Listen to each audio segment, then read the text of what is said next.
How to change your login password on ElevenLabs.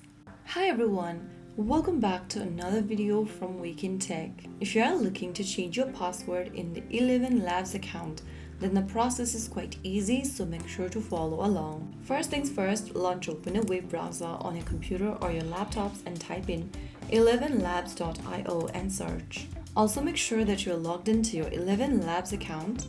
Once you're inside the home page, go to the upper right corner and click on the human icon. Now from the expanded menu, click Settings. Inside the Settings menu, you will see Email Address field where you can choose the Change Password option.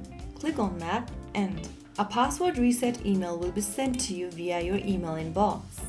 Go open up your email inbox on a new tab and you'll receive an email from ElevenLabs. Click on it and click on Change Password inside the email.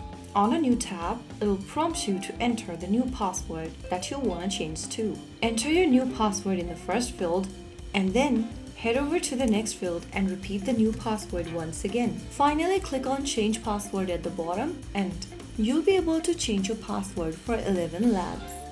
So that's how you easily do it. Next time while logging in, make sure to enter the newly updated password. If you found the video helpful, don't forget to like, share and subscribe to our channel. I will be back again in the next episode. Stay tuned and thanks for watching.